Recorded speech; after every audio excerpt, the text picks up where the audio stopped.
L'étude présentée portait sur l'organisation du transport médical urgent assuré par hélicoptère en région Auvergne-Rhône-Alpes et de l'état des lieux qui a été réalisé de son accès. Je ne déclare aucun conflit d'intérêt. Le SAMU a notamment pour mission de réguler l'ensemble des appels qui lui arrivent, avec pour prise de décision de médicaliser ou non le patient. Pour cela, il a à sa disposition différents vecteurs de prise en charge qui peuvent être mobilisés. Ces vecteurs ont différents objectifs qui peuvent être la médicalisation rapide d'un patient, l'accès à un plateau technique ou le transfert vers un plateau spécialisé.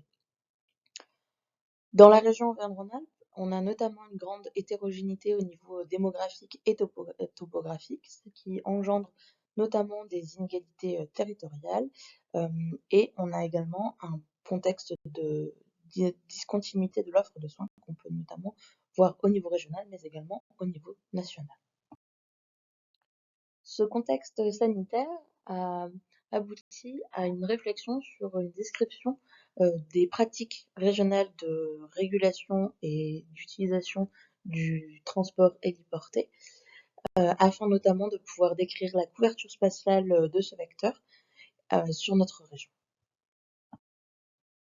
Pour répondre à ces objectifs, nous avons mis en place une étude qui était prospective, observationnelle et multicentrique sur l'ensemble de la région Auvergne-Rhône-Alpes, qui nous a permis d'inclure l'ensemble des demandes de sollicitation du vecteur héliporté entre le 1er juillet et le 31 décembre 2021.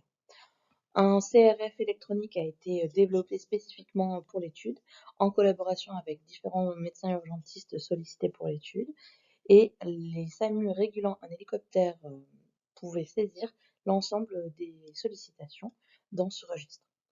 Les variables recueillies étaient notamment liées au patient, avec son sexe, son âge, la gravité, le diagnostic retenu au moment de la prise en charge, le type de vecteur, la nature de la mission, tout ce qui était lié à l'horodatage et au lieu de prise en charge du patient, ainsi que tout ce qui pouvait être lié à l'établissement d'admission du patient et notamment au service. Les données ont été traitées à l'aide d'analyses univariées pour décrire le profil notamment de nos patients et des missions. Mais nous avons également modélisé des temps d'accès. Donc pour chaque mission, nous avons utilisé le lieu de prise en charge du patient ainsi que le CH d'admission et les temps de trajet qui étaient réalisés en hélicoptère ont été modélisés par vecteur terrestre, donc en SMUR, en partant du point de l'antenne SMUR la plus proche du lieu de prise en charge du patient. Nous avons ainsi pu comparer une prise en charge en vecteur héliporté à une prise en charge en vecteur terrestre en additionnant les phases donc de transport, qu'elles soient aériennes ou terrestres, aux différents horaires renseignés dans le registre qui sont notamment liés à la régulation, au conditionnement du patient et aux phases de transit de ces derniers. La région Auvergne-Rhône-Alpes compte 12 départements sur lesquels sont répartis un certain nombre d'hélicoptères pour pallier notamment au contexte lié à la topographie de notre région ainsi qu'au contexte démographique avec des zones plus ou moins urbanisées. Les hélicoptères se répartissent selon différentes catégories, donc hélicoptères d'État qui peuvent être de la gendarmerie ou de la sécurité civile, Héli-SMUR, des hélicoptères également en expérimentation qui étaient des Héli-SMUR, ainsi qu'un hélicoptère saisonnier. Cette étude nous a notamment permis de décrire les demandes de sollicitation qui ont conclu dans 84% des cas à une demande d'intervention. Ces demandes ont été assurées pour ce qui est des missions primaires à 54% en Héli-SMUR et à 43% par la sécurité civile. Au niveau des gravités, on avait une différence notamment entre intervention primaire et secondaire urgent qui était notamment liée à la proportion de CCMU4 et CCMU5 qui était plus importante en secondaire urgent qu'en intervention primaire, mais une proportion à l'inverse qui était plus importante de CCMU3 au niveau du primaire. En termes de délai, on avait 8 minutes sur la phase de projection en médiane pour les interventions primaires. Donc la phase de projection, c'est la phase depuis la prise de décision jusqu'à l'arrivée auprès du patient. C'était le délai le plus court sur les natures de mission. Par contre, le temps de transport, lui, était à l'inverse le plus long sur les secondaires urgents. Donc le temps de transport correspond au temps depuis le moment où le patient est pris en charge jusqu'au moment où il est admis en CH.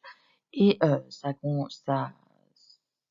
amène à un temps total de mission qui est là aussi le plus long en secondaire urgente, donc de l'ordre de 108 minutes en médiane, ce qui s'explique par le fait notamment que le patient est transféré vers un plateau technique spécialisé qui peut donc du coup être assez éloigné au niveau régional.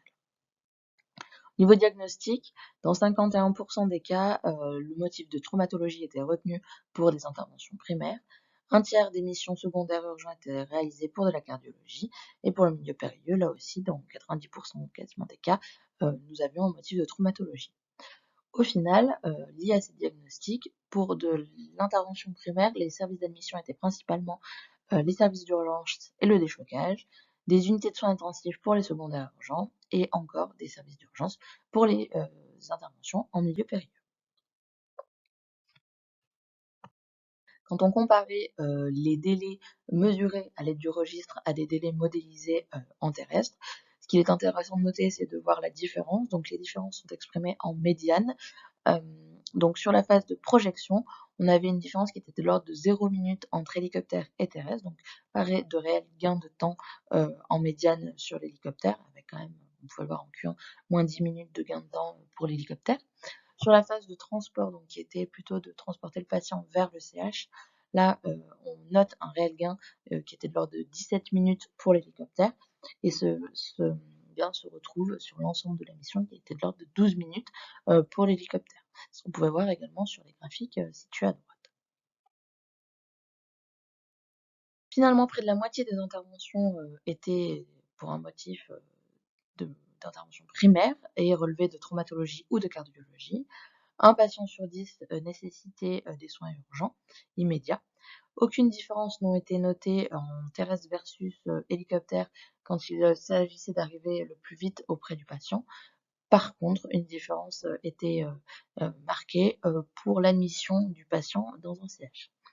Ce registre nous a permis d'objectiver les pratiques régionales de régulation, de caractériser le maillage régional. Vous pouvez voir là une carte qui nous a permis, à l'aide des délais renseignés, d'interpoler les temps de vol pour accéder sur l'ensemble du territoire à la population. Cette étude, à notre connaissance, est la première à évaluer l'utilisation des hélicoptères à une échelle régionale en France, et elle a participé aux réflexions, et elle participe encore aux réflexions sur l'élaboration d'une doctrine régionale, avec notamment la question de la médicalisation rapide ou non du patient en vecteur terrestre versus vecteur héliporté. Je vous remercie pour votre attention.